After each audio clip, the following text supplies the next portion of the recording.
Skyrim is filled with creatures that players never forget. Dragons dominate the skies, Draga guard ancient tombs, Falmer hunt the depths below. They're iconic, repeated, impossible to ignore. But not everything in Skyrim gets that kind of attention. Some creatures exist on the edges of the world, rarely seen, barely acknowledged, and often encountered so briefly that they're almost forgotten the moment you walk away.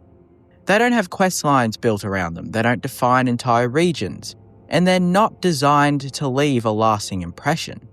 They just exist, sometimes in small numbers, sometimes in strange locations, sometimes with mechanics or designs that feel completely disconnected from the rest of the game. And because of that, they slip through the cracks, not because they're unimportant, but because Skyrim never asks you to remember them. Spriggans are one of the strangest examples of a creature in Skyrim that feels both ever-present and completely forgotten at the same time. Existing across the province in quiet pockets of wilderness, while rarely being acknowledged in any meaningful way. On paper, they should stand out. They are living embodiments of nature, guardians of the forest tied to the health of the land itself, with a design that is visually distinct and thematically rich. They aren't just animals or monsters. They occupy a space somewhere between spirit and protector, something ancient and reactive rather than purely hostile. And yet, despite all that, they're often reduced to little more than a brief encounter on the road, something you fight, loot, and move past without a second thought. Part of what makes Spriggans feel so overlooked is how they're integrated into the world. They don't dominate any major quest lines. They don't control large, memorable locations in the same way Falmer or Draga do. Instead, they appear in small, isolated areas, forest clearings, hidden groves, or tucked away as if they're deliberately kept at the edges of Skyrim's more active spaces. And because of that, they never build momentum in the player's mind. You encounter one, maybe two in a play session, and then they're gone, replaced by more prominent threats that demand your attention. But that quiet placement is also what makes them so interesting. Spriggans aren't meant to feel like an invading force or a dominant species. They feel like something that belongs to the land itself. Something that doesn't need to expand or assert control because it already exists in balance with its environment. When you encounter a Spriggan, it's rarely because you've entered their territory in a clearly defined way. It's more subtle than that. You've simply wandered into a place where nature hasn't been disturbed, or where it's in the process of pushing back. That idea is reinforced by how Spriggans behave in combat. They aren't just aggressive creatures. They summon animals, heal themselves, and fight in a way that feels reactive rather than purely offensive. It's as if they're not trying to conquer you, but to remove you, to restore something that's been disrupted. And that distinction sets them apart from many other enemies in Skyrim. They don't feel malicious in the same way bandits or necromancers do. They feel defensive, protective, like you're the one that's out of place. And yet, despite all this, Skyrim rarely builds on that identity. There's very little narrative weight given to Spriggans, no major factions tied to them, no significant quest lines that force you to engage with them beyond their simple combat. They exist almost entirely in isolation, disconnected from the broader systems of the game. And that's where the feeling of abandonment starts to come in. Not abandonment in the literal sense, but in how underutilized they are. The foundation is there for something much deeper, a creature that represents the land itself, reacting to the actions of those who inhabit it. But it's never really fully explored. This creates an odd disconnect. On one hand, Spriggans are conceptually important. They suggest that Skyrim's wilderness isn't just passive scenery, but something alive, something capable of responding to intrusion. On the other hand, the game treats them as minor obstacles, encounters that don't carry long-term consequences or deeper meaning. You defeat them, and the forest remains unchanged. There's no lasting impact, no sense that you've disrupted anything significant. And because of that, their presence starts to feel hollow. despite the strength of their concept. Their design contributes to this as well. Visually, Spriggans are striking, humanoid forms made of twisted wood and glowing energy, with an almost ethereal quality to them. They don't feel like anything else in the game, but that uniqueness doesn't translate into memorability in the way you might expect, because they're encountered so briefly and without much context. Their design becomes something you recognise without truly engaging with. They're familiar but not significant, distinct but not impactful. There's also something to be said about how they're spaced throughout the game. Spriggans appear more frequently in certain regions, particularly in the forested areas like the Fogwreath Hold or the Rift. But even there, they're never really overwhelming. They don't define those regions in the way other enemies define theirs. Instead, they're part of the background, one of many possible encounters that could happen as you explore. And that randomness further dilutes their presence. They're not something you seek out or prepare for. They're something you stumble upon. In a way, Spriggans mirror the very idea of being forgotten. They exist quietly, without drawing attention, without demanding recognition. They don't interrupt the player's journey in a significant way. They don't force you to think about them beyond the moment you encounter them. And so they fade into the larger experience of the game, becoming part of its texture rather than its focus. But that doesn't mean they're unimportant. If anything, their subtlety is what gives them potential. They represent a side of Skyrim that isn't driven by conflict or conquest, but by balance and reaction. A reminder that the world isn't just shaped by the actions of its people, but also by the land itself. And in that sense, their forgotten nature feels almost fitting, because Spriggans don't need to be remembered. They're not part of Skyrim's story in the way dragons or factions are. They're just part of its world, quietly existing, whether you notice them or not. The Frost Atronachs is one of those creatures in Skyrim that feel like they should carry far more weight than they actually do. Existing as powerful, imposing beings tied directly to magic itself, yet somehow fading into the background of the game's wider ecosystem. On the surface, they have everything needed to be memorable. They are towering constructs of ice and elemental energy, summoned from another plane, bound to the will of mages, and capable of dealing immense damage while shrugging off attacks that would destroy most other enemies. Their very existence implies a deeper system at work: conjuration, control, and the manipulation of forces beyond the natural world. And yet, despite all that, Frost Atronachs rarely leave a lasting impression. They appear, they fight, and then they're gone, often remembered less as creatures in their own right, and more as extensions of the enemies who summon them. That's really where their sense of abandonment begins, in their lack of independence. Unlike Spriggans, who feel tied to the land, or Falmer, who have their own society and presence, the Frost Atronachs almost never exist on their own terms. They are tools, weapons brought into existence for a specific purpose, and dismissed just as quickly. When you encounter one, it's usually because a mage decided to summon it, not because the Atronach itself has any stake in the world around it. And that framing strips away a lot of what could have made them very interesting. Instead of being treated as creatures with their own identity, they become a mechanic, a function of the combat system rather than a part of the world's ecology. This is especially noticeable when compared to how other Daedric or summoned beings are handled. Dremora, for example, have dialogue, personality, and a clear connection to Oblivion that gives them presence beyond combat. Even creatures like Flame Atronachs benefit from a more striking visual identity and more frequent use, making them easier to remember. Frost Atronachs, by contrast, sit in an awkward middle ground. They're powerful but not really unique, common enough to appear regularly, but not distinct enough to stand out. And because of that, they blur into the background, becoming just another obstacle rather than something worth thinking about. Their design plays an interesting role in this as well. Visually, Frost Atronachs are undeniably imposing.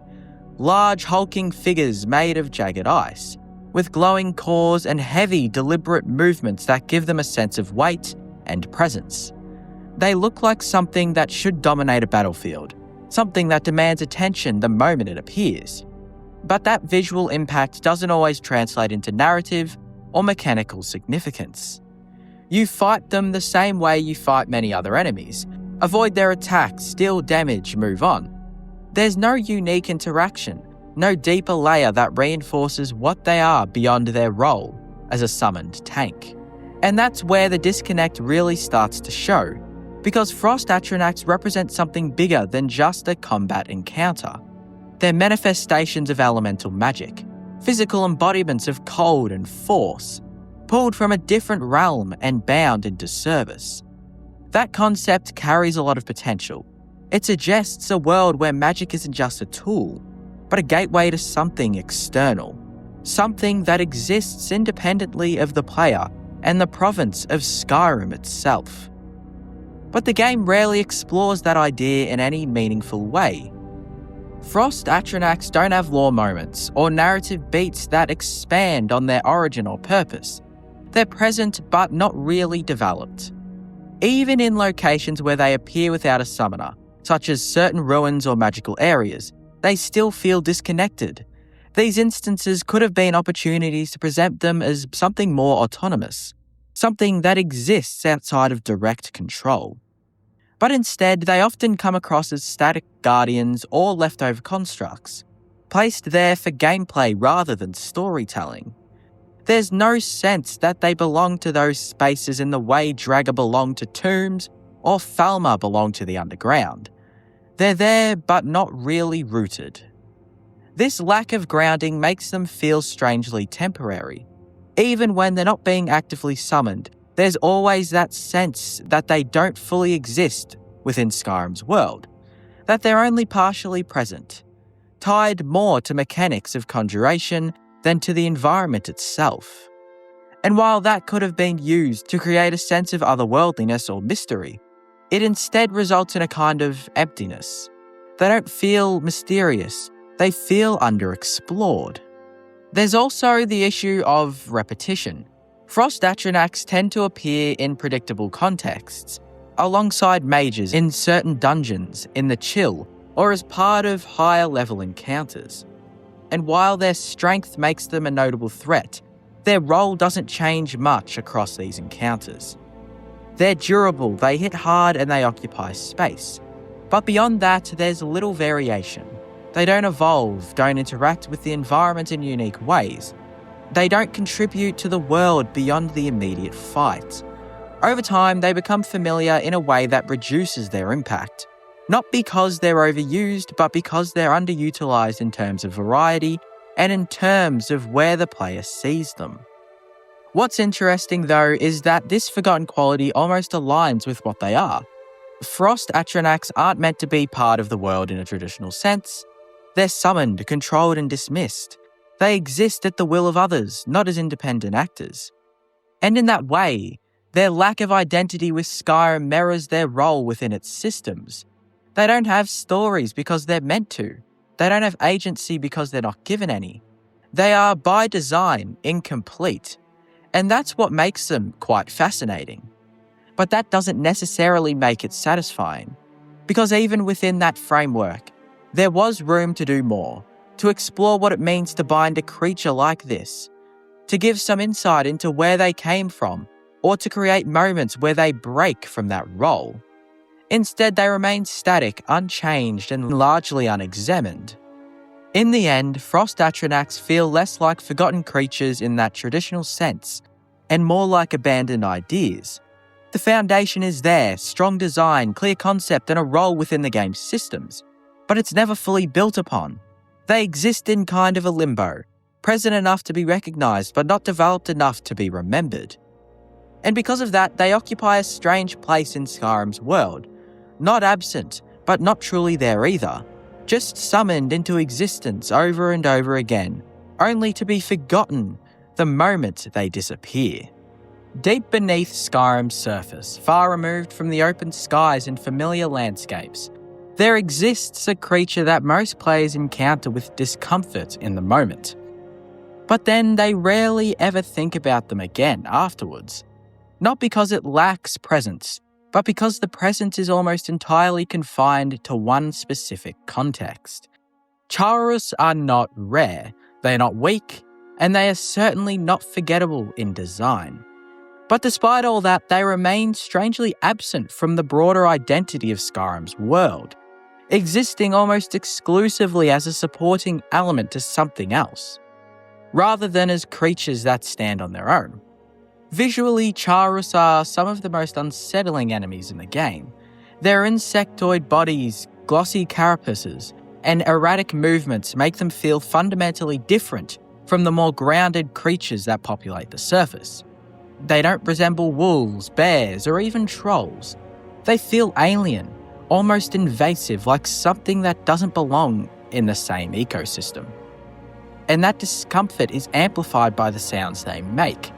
The clicking, the skittering, the sharp, sudden movements that make every encounter feel tense and unpredictable.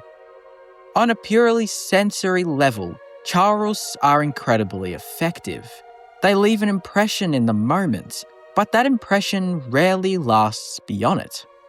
The reason for that lies in how they are positioned within the game. Chaurus are always tied to the Falmer. Wherever you find one, you'll likely find the other. They share the same spaces, the same encounters, and often the same purpose.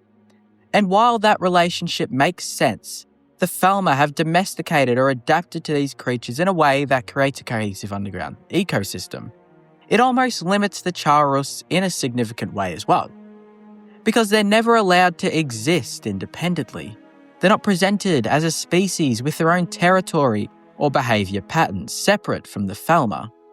Instead, they function as extensions of Falmer encounters, reinforcing the threat of those areas rather than defining them. This creates a kind of dependency that affects how players perceive them.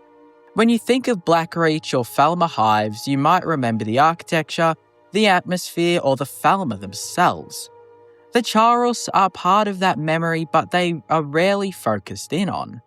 They blend into the experience, becoming one piece of a larger system rather than something distinct. And because of that, they're easy to overlook when thinking about Skyrim's creatures as a whole. Not because they're insignificant, but because they're always framed as secondary. What's interesting though is that the Chaurus don't feel like they should be secondary. If anything, their design and behaviour suggests the opposite.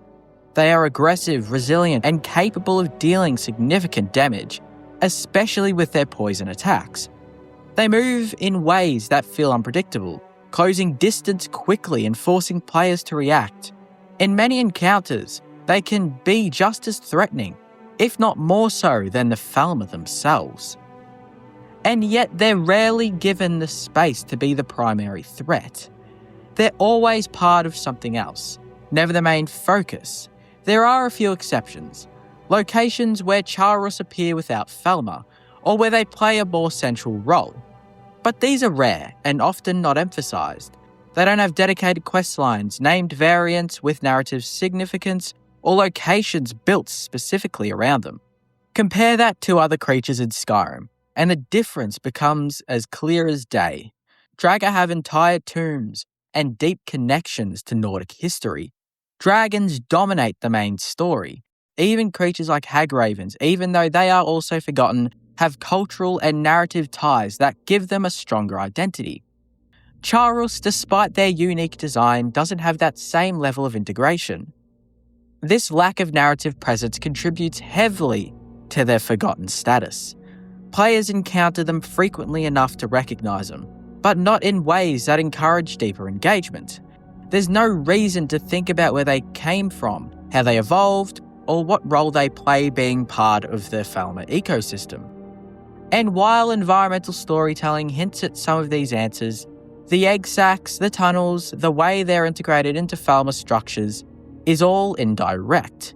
It requires the player to piece things together, and even then, it doesn't lead anywhere beyond basic understanding. Their role within that ecosystem is actually one of the more interesting aspects of their design. The relationship between Chaurus and Falmer suggests a kind of symbiosis, or at least a functional coexistence. The Falmer used them for somewhat defensive purposes, possibly for resources, and as a natural extension of their underground society. The Chalrus in turn thrive in those environments, supported by the structure and protection that the Falmer provide. It's a rare example of a fully realised ecosystem within Skyrim, one that feels interconnected and believable. But again, that strength is also a limitation. Because it ties the Chalrus so closely to the Falmer, it prevents them from being seen as anything beyond that system. Even their variants, like the Chalrus Reaper, don't fully escape this pattern.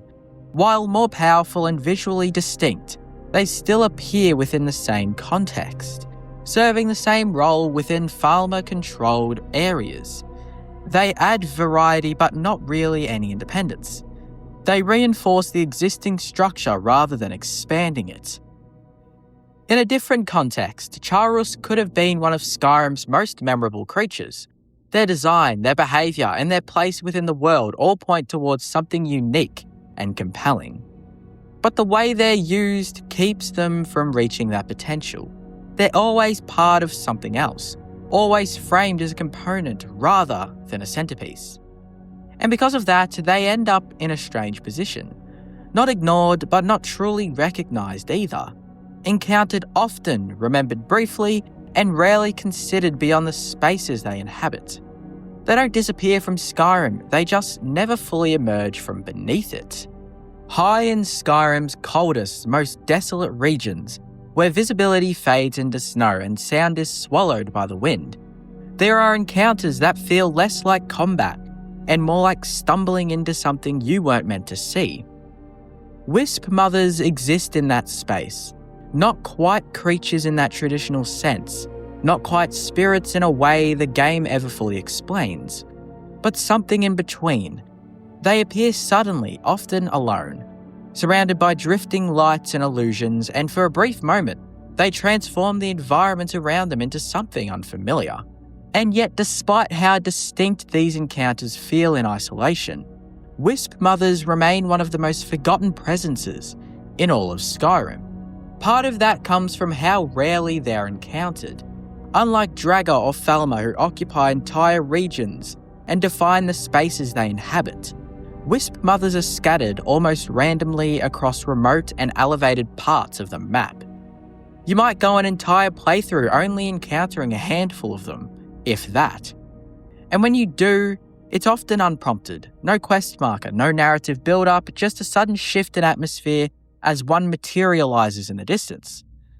That rarity should make them memorable, but instead, it often has the opposite effect. Without repetition or reinforcement, they don't build a lasting presence in the player's mind like bandits or Falmer or Draga. They become isolated moments rather than a cohesive part of the world. But in that sense, that might create them to be one of the most beautiful things in Skyrim. What makes this more striking is how strong these individual moments can be. A Wisp Mother encounter feels different from most fights in Skyrim. There's an immediate sense of unease, driven not just by their appearance, but by how they interact with the space around them. The glowing wisps that accompany them, the way they fade in and out of visibility, the illusions they create during combat, it all contributes to an experience that feels less grounded and more surreal. You're not just fighting an enemy, you're trying to track something that doesn't fully behave like a physical being.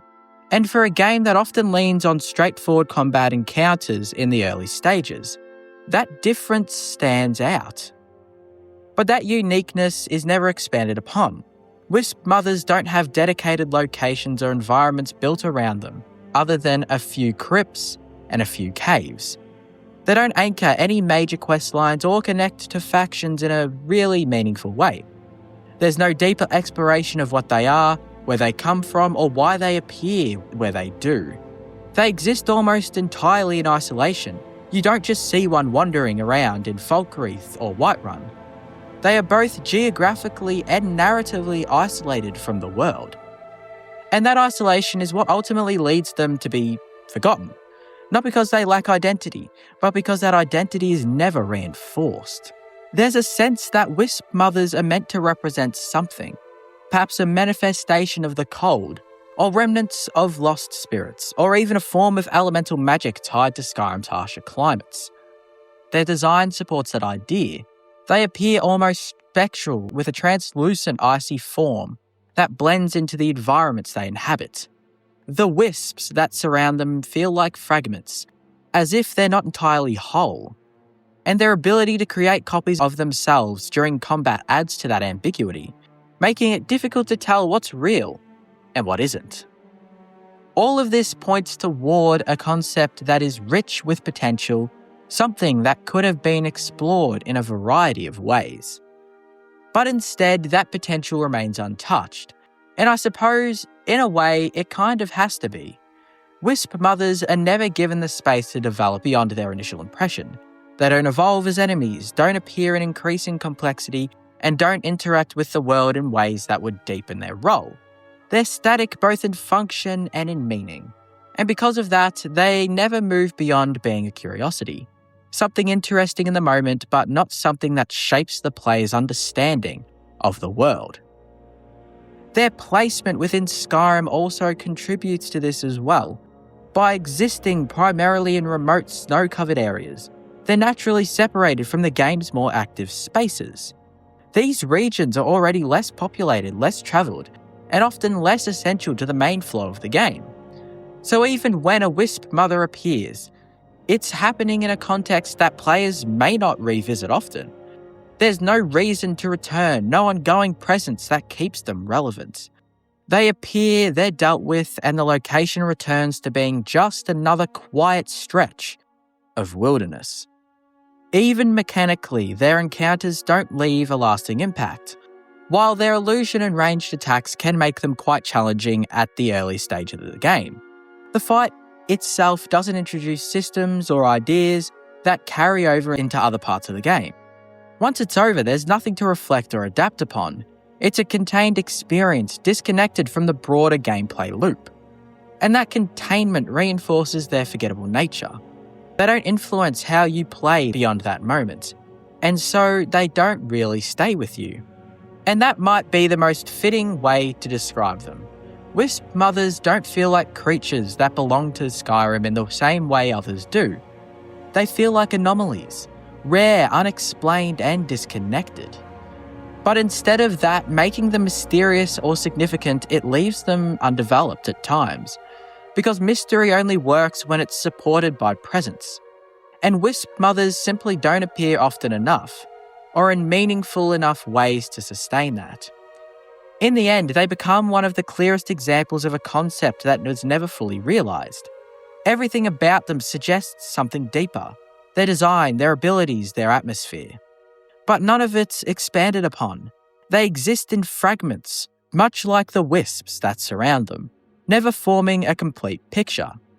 And because of that, they fade, not dramatically, not all at once, just quietly over time, as the player moves on to more defined threats, more structured encounters, more memorable parts of the world, until eventually they become exactly what their name suggests: a fleeting presence seen briefly and then gone. In a world as dense and iconic as Skyrim, it's easy to remember the things that demand your attention. Dragons tear through the sky, Draga rise from ancient tombs. Entire quest lines are built around the loudest and most persistent threats. But the creatures we've talked about don't operate like that. They don't dominate the narrative, they don't define regions in obvious ways, and they don't ask to be remembered. Instead, they exist on the edges, in caves you don't revisit, in mountains you rarely climb, in encounters that feel isolated rather than essential. Spriggans guard forests without recognition. Frost Atronachs are summoned and forgotten. Charls live in the shadow of the Falmer. Wisp Mothers appear like illusions and disappear just as quickly. They're not absent from Skyrim, they're just overlooked. And maybe that's what makes them interesting. Because in a game built on spectacle, sometimes the most revealing parts of the world are the ones that don't fight to be seen.